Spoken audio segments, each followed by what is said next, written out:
Iniciaremos con la plática titulada Urgencias oftalmológicas para el médico general. Este tema será abordado desde Cleveland Clinic por el Dr. Elias Trabulsi. El Dr. Trabulsi es médico oftalmólogo, jefe del Departamento de Oftalmología Pediátrica y director del Centro de Enfermedades Genéticas de los Ojos en Cleveland Clinic's Cole Eye Institute. Veamos su presentación. Vamos a cubrir el tema de urgencias oftalmológicas para el médico general. Aquí en esta conferencia vamos a hablar acerca de lesiones oculares y perioculares y vamos a cubrir causas de una pérdida repentina de la visión. La parte de conjuntivitis la vamos a tratar en otra presentación. Vamos a empezar a hablar de lesiones oculares y perioculares. Hay 2.4 millones de lesiones oculares en los Estados Unidos cada año. 1 millón de estadounidenses tienen pérdida visual permanente debido a una lesión. 75% de ellos quedan ciegos en un ojo por una lesión. Más o menos una tercera parte de estas lesiones se relacionan con el trabajo. Sin embargo, la mayoría de las lesiones oculares se presentan en casa. 40% de estas lesiones oculares, como les digo, se presentan en casa. Hay como de 5 hombres a una mujer en estas lesiones. La edad promedio de pacientes con lesiones oculares es de 29 años de edad. 57% de los pacientes tienen menos de 30 años. Hay una nueva terminología que se desarrolló para definir los términos en relación con lesiones oculares y la nueva definición tiene que ver con el globo ocular en general, a diferencia de los tejidos como córnea, esclerótica, retina, etc. Las lesiones pueden dar como resultado un globo ocular abierto o cerrado. En el cerrado tenemos contusiones, laceraciones y en el abierto tenemos ruptura y en las laceraciones tenemos lesiones penetrantes, cuerpos extraños y también lesiones perforantes. Vamos a revisar algunas de las definiciones. La pared ocular consta de la esclerótica y de la córnea. Una lesión de globo cerrado quiere decir que no hay penetración ni perforación de la pared ocular. Una lesión de globo abierto quiere decir que existe una lesión del grosor total de la pared ocular. Una contusión es una herida que no es de grosor total y la lesión es debido a la energía del objeto debido a cambios en la forma del globo. La laceración lamelar incluye una herida del grosor parcial en la pared ocular. En una ruptura hay una herida del grosor total de la pared del ojo ocasionado por un objeto romo. En la laceración hay una herida del grosor total de la pared ocular causada por un objeto punzante. Una lesión penetrante incluye nada más una herida por entrada hacia el ojo, mientras que una lesión perforante incluye heridas de entrada y salida ocasionadas por el mismo agente. Entonces vamos a considerar un caso en donde tengamos a un paciente que tiene una lesión ocular. Hay que seguir el mismo protocolo que usaríamos para cualquier paciente con cualquier otro tipo de problema, revisando su historial, haciendo un examen físico, evaluación y un plan. Asegurarse de tomar las precauciones universales y evitar contacto directo con los líquidos corporales. Documentar la agudeza visual en ambos ojos antes de iniciar el examen o el tratamiento y consultar a un oftalmólogo inmediatamente. Y mientras el oftalmólogo llega, ustedes pueden ir viendo otros aspectos del examen médico.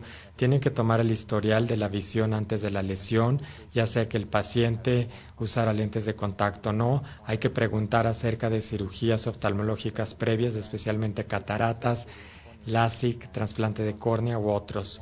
También es importante que averigüen las circunstancias de la lesión, ya sea que haya sido por un proyectil, el tamaño, la forma, a qué velocidad iba, el material, si era de metal o si de material vegetal, por ejemplo. Con un objeto romo hay que ver de qué tamaño y forma era y qué velocidad llevaban, y si hay objetos punzocortantes, pues hay que tratar de conseguir una muestra de ese objeto para establecer y saber si fue magnético o no.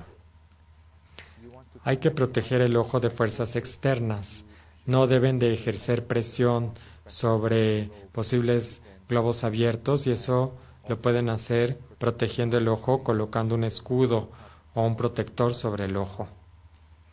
Es importante que conserven el tejido y que examinen lo más que puedan. Acuérdense, una profilaxis para tétanos y comuníquese con el oftalmólogo lo antes posible. Mientras más rápido pueda llegar, mayor la probabilidad de que pueda ver qué hay dentro del ojo para ver el grado de la lesión y el manejo adecuado. Vamos ahora a ver algunos casos de lesiones específicas. Vamos a empezar con contusiones en párpados, que son muy comunes. Sin embargo, hay que considerar la posibilidad de una lesión asociada al ojo o al globo ocular o de una fractura en la órbita. Si se tienen contusiones bilaterales, tienen que considerar una fractura basilar de cráneo y, en general, especialmente en niños pequeños, piensen en la posibilidad de abuso infantil. Las laceraciones en párpados pueden incluir el tarso, que es la estructura que mantiene el párpado en su estructura rígida. Es importante saber si eso está afectado, si el margen del párpado está afectado, si el sistema lagrimal está afectado. Y también hay que ver el estado del ojo, del globo ocular y de la órbita. Si el sistema lagrimal está afectado y la laceración es canalicular, pues hay que restablecer el sistema de drenaje lagrimal. Quizá requiera colocar un stent en el momento de la reparación. Este tipo de reparaciones quirúrgicas requieren un especialista, un oftalmólogo o un cirujano plástico oftalmólogo. Hay diferentes lesiones orbitales. Tenemos las del borde, las que son por estallido, las que son por cuerpo extraño que se alojan en la órbita, y siempre necesitamos estar conscientes de la posibilidad de una lesión asociada al globo ocular. Aquí pueden ver ustedes, como se muestra con la flecha, perdigón que no ocasiona ningún problema. A veces se pueden dejar esos cuerpos extraños en la órbita, pero muchas veces tratamos de sacarlos. Una fractura por estallido es por un traumatismo por un objeto que es de igual o mayor tamaño que la apertura de la órbita.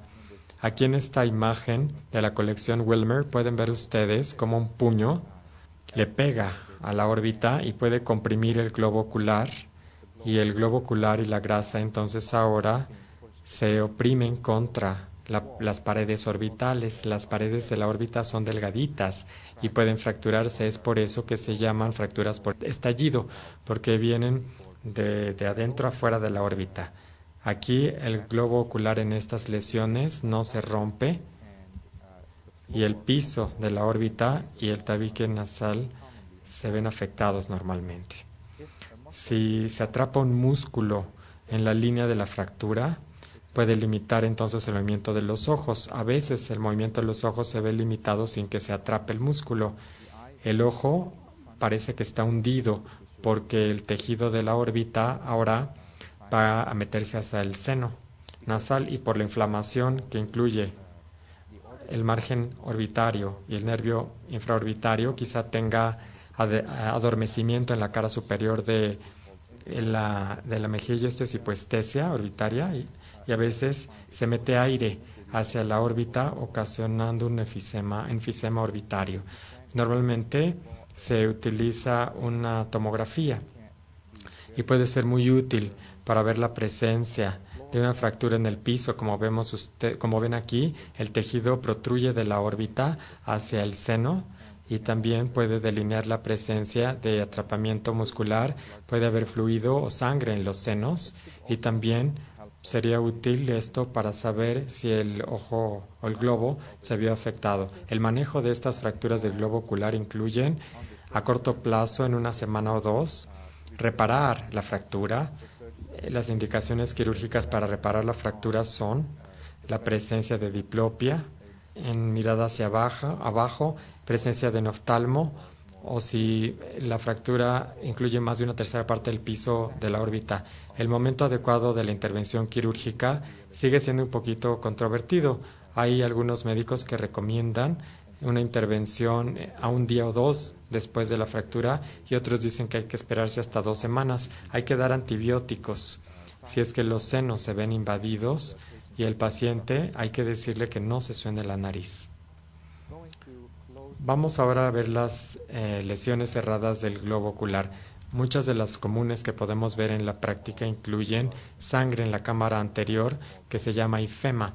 La ifema puede ser difusa, en donde no se ve el nivel de la sangre, o puede ser en capas, como ven ustedes aquí, en estas dos imágenes que les estoy mostrando.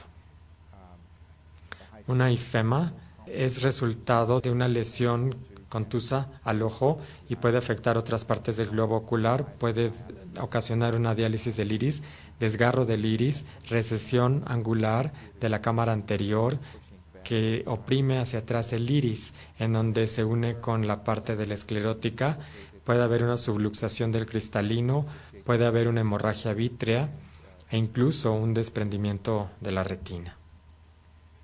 En pacientes con ifema tienen que buscar estas lesiones asociadas especialmente en el segmento anterior.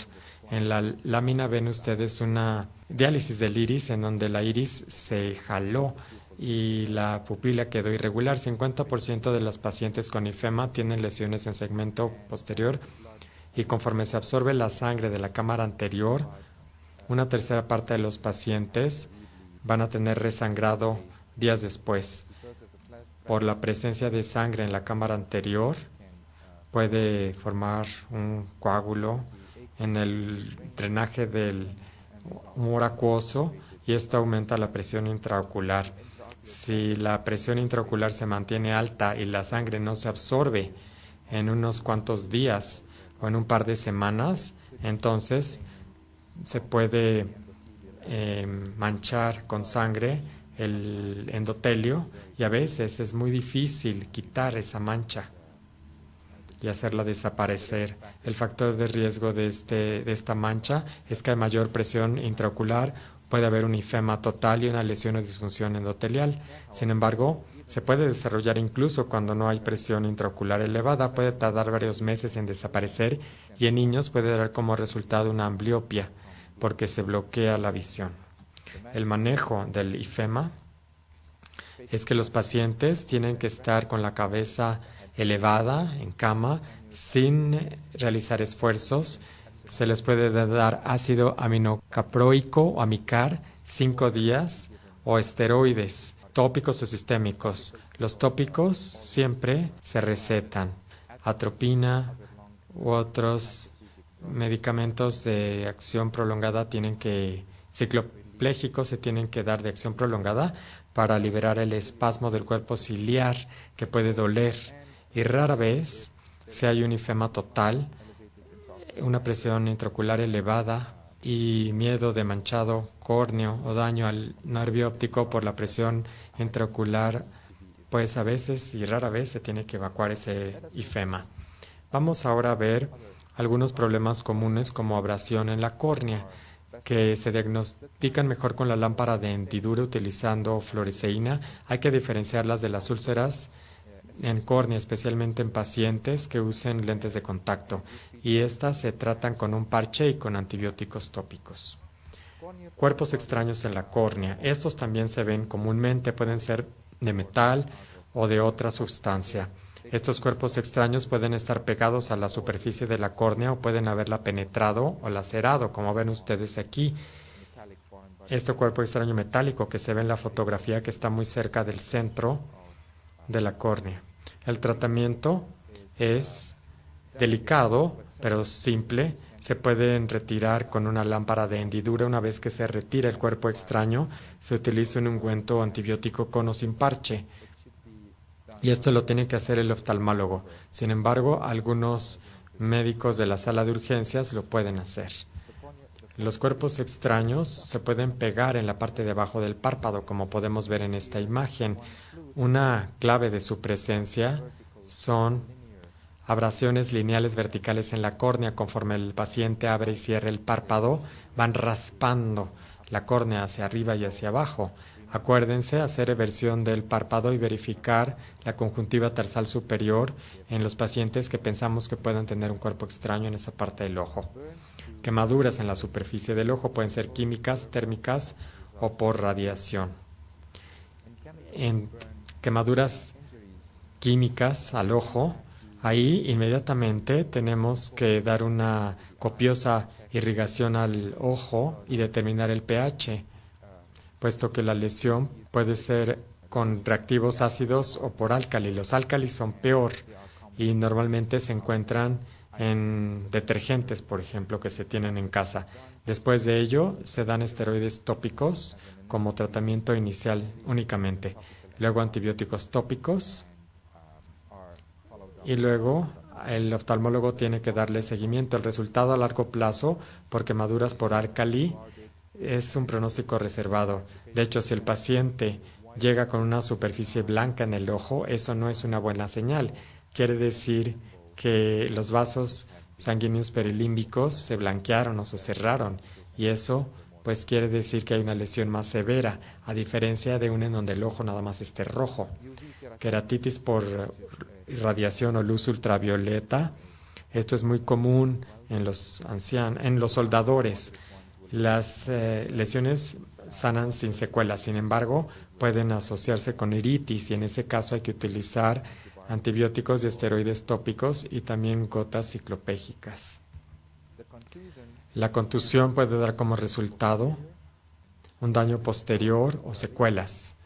Puede haber hemorragias retinales y también lo que llamamos una conmoción de la retina, una lesión contusa, en donde se comparten los fotorreceptores. Como se ve aquí, es una opacificación blanca-roja de la retina que es transitoria y cuando desaparece puede dejar una cicatriz como la que ven ustedes aquí alrededor del nervio óptico y ahí arriba.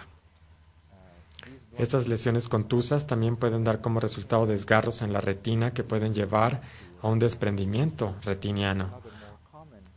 Otra cosa común que se presenta con lesiones contusas son rupturas de la coroides. Como ven ustedes aquí, hay varias rupturas concéntricas en la coroides. Aquí en este ojo que recibió una lesión contusa, la membrana de Brooks es la basal del epitelio pigmentario retiniano y como todas las membranas basales es muy rígida esta estructura. Cuando entonces se deforma el ojo, se rompe esta membrana y por eso decimos que se rompe la membrana de Brooks. Con el tiempo veremos esta pigmentación que se deposita y se afecta la fobia, como en este caso, con un orificio macular que puede llevar a una gran pérdida de visión. Si hay laceración de la conjuntiva hay que tener cuidado porque la laceración puede estar oculta y por debajo de una laceración esclerótica y puede haber una situación de globo abierto.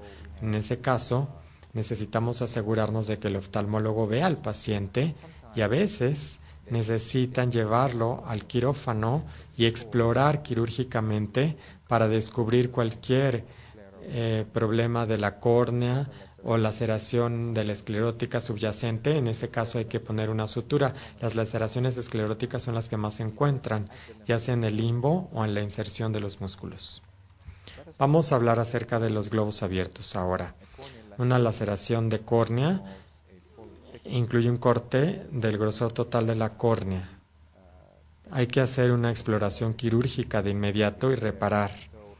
Si ustedes son los primeros que ven a estos pacientes, asegúrense de que no coman ni beban nada. Hay que llevarlos al quirófano de inmediato. Hay que darles profilaxis para tétanos y muchas veces hay que darles antibióticos sistémicos de entrada. Pueden ver tejido que sobresale de la laceración de la córnea. Ese tejido es la uvea y la uvea está compuesta del iris, de los cuerpos ciliares y de la coroides, y a veces incluso pueden ver que la retina se sale del ojo. En ese caso hay que conservar ese tejido y el oftalmólogo decidirá si lo quita o si lo reposiciona. El cristalino se puede dañar también cuando hay una lesión contusa o por objeto puntiagudo y esto ocasiona opacificación rápida del cristalino. En el quirófano se le dilata la pupila al paciente para ver el segmento posterior antes de que se opacificara el cristalino. Una extracción primaria del cristalino antes pues puede hacerse dependiendo de qué tan mal esté la catarata y de acuerdo con el juicio del oftalmólogo que hace la cirugía. Las laceraciones en la esclerótica se exploran y se reparan para descartar cuerpos extraños o para retirarlos. Si los hay que ver el ojo por adentro y entonces así obtener un estudio de imagen o un ultrasonido.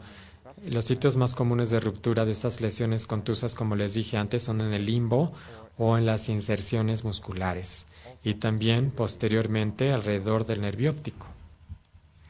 Debemos de sospechar una ruptura oculta del globo ocular si el paciente llega con una hemorragia en la conjuntiva, disminución en la visión, cámara anterior poco profunda, una pupila que no esté bien formada, presión intraocular baja, y si el paciente no puede mover bien los ojos o si hay hemorragia vítrea. En cualquiera de estos casos, aun cuando ustedes no vean una laceración en el ojo a primera vista, deben de sospechar de ella y hay que hacer esfuerzos para descartarla.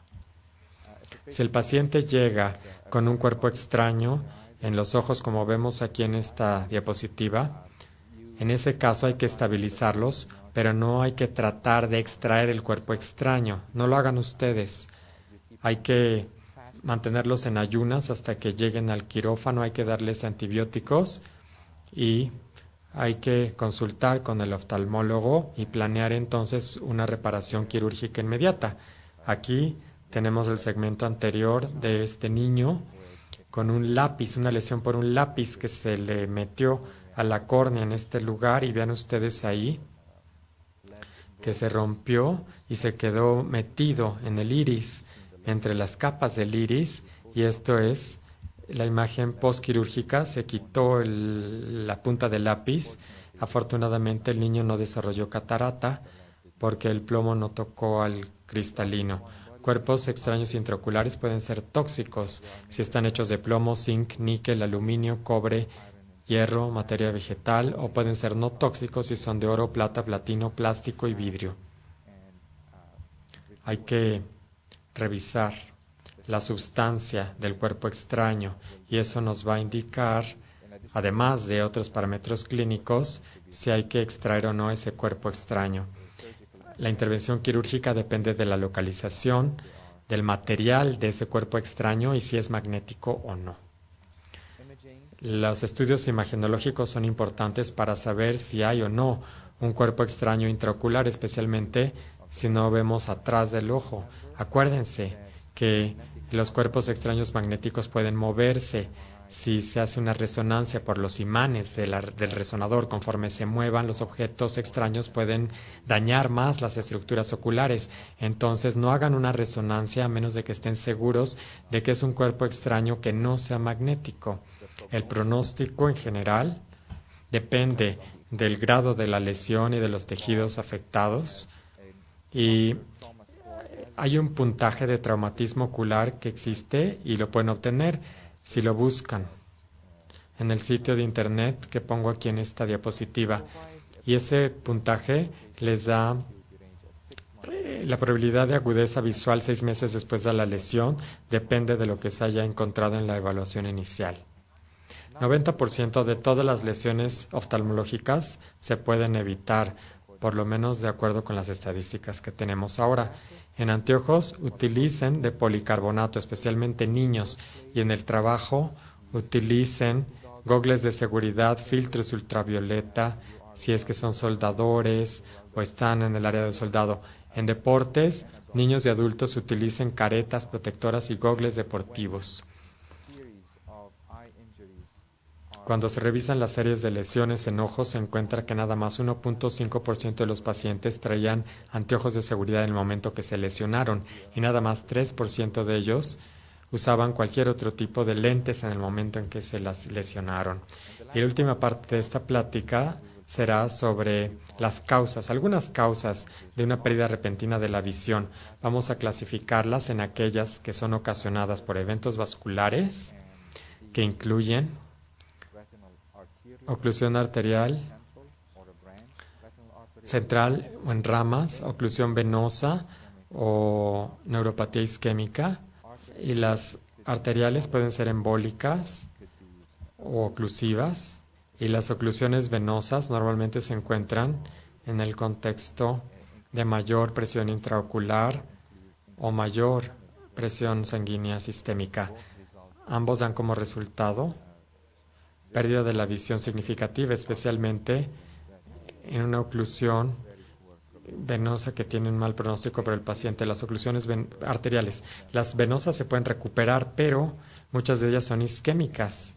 Y en este paciente, por ejemplo, pueden ver ustedes aquí que la hemorragia está aquí, pero también ver aquí estos puntos en forma de bolas de algodón que están en las capas fibrosas y que muestran isquemia.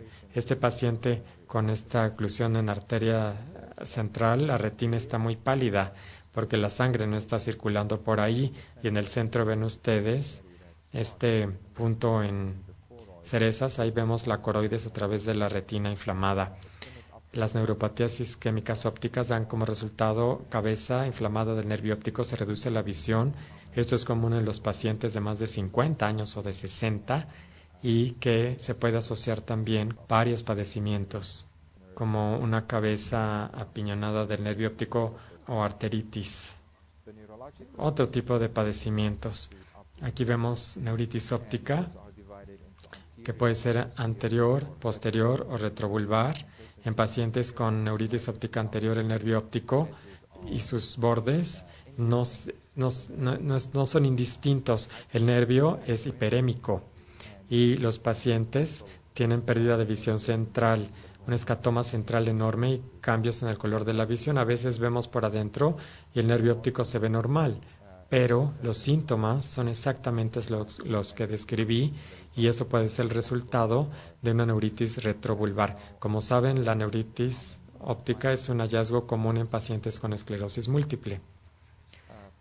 Los pacientes con eventos vasculares cerebrales pueden tener pérdida de la visión repentina si se afecta la corteza cerebral, y muchos pacientes con migraña también pueden experimentar pérdida de la visión pasajera, que puede irse desde unos cuantos minutos hasta media hora o más.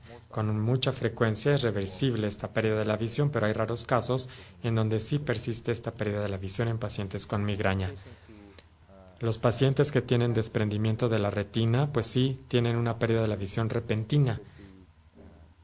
Puede ser el resultado de algún traumatismo o puede ser espontánea en pacientes que son miopes o que tienen una separación posterior del vítreo. Si vemos aquí esta imagen, esta parte de la retina es normal, y vean ustedes aquí esta parte nebulosa, que es una sección elevada de la retina con líquido por debajo, y vean ustedes que se extiende hasta atrás, hasta la fovea.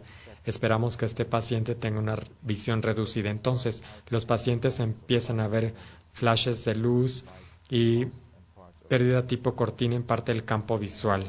Y finalmente, glaucoma de ángulo cerrado en pacientes mayores da como resultado una obstrucción completa del drenaje del líquido del ojo. Y aquí vemos el iris, aquí está la córnea, aquí tenemos el ángulo, y aquí en este paciente el iris se acercó tanto a la córnea que el ángulo está cerrado, y es por eso que le llamamos glaucoma por ángulo cerrado. El líquido, entonces, en lugar de poder circular en esta dirección, el cristalino se hizo hacia adelante, la pupila está bloqueada y el líquido se queda en la cámara posterior, y por lo tanto la presión intraocular se incrementa. Los pacientes llegan con incremento repentino de la presión intraocular, la córnea puede estar nebulosa y puede tener dolor. El tratamiento es hacer un orificio en la iris, iridectomía periférica con un láser en el consultorio, y esto permite que el líquido circule. De regreso se abre el ángulo y entonces se libera ese incremento de la presión. Los pacientes entonces que desarrollan pérdida repentina de la visión, hay que hacer exámenes que incluyan el historial, y hay pistas en este historial que los llevan a uno o a otro diagnóstico. Hay que hacer una prueba de agudeza visual, de campo visual. Los pacientes con neuritis óptica, por ejemplo, van a tener una pérdida de campo central, mientras que si es desprendimiento retináneo es una pérdida periférica. Los pacientes que han tenido EBCs, pues van a tener una pérdida de campo hemianóptica. Hay que checar a los pacientes para ver si tienen glaucoma de ángulo cerrado. Sus pupilas van a estar dilatadas a la mitad. Con la mini lámpara pueden ver si la córnea está edematosa o no. Y finalmente, El oftalmólogo tendrá que llegar al diagnóstico final. Para concluir esta conferencia, vamos a ver una pregunta. Un paciente llega con historial de que estaba martillando un clavo y sintió que algo le pegó al ojo, su visión se redujo. Llega a verlos a ustedes. ¿Qué pruebas no deben de realizar cuando el paciente llega a urgencias mientras se les hacen los exámenes? No se le debe hacer ultrasonido del ojo, radiografía de las órbitas, resonancia de las órbitas o escaneo de las órbitas. Una tomografía. Creo que ya saben cuál, ¿verdad? Lo que no deben de hacer es la resonancia de la órbita porque estaba clavando un clavo y puede ser un cuerpo extraño magnético y si le hacemos una resonancia magnética, ese metal que tiene en el ojo se va a mover y puede dañar el ojo todavía más. Muchísimas gracias por su atención y acuérdense de alentar a sus pacientes y a sus amigos a que utilicen protección ocular. Muchísimas gracias y eso es todo por hoy.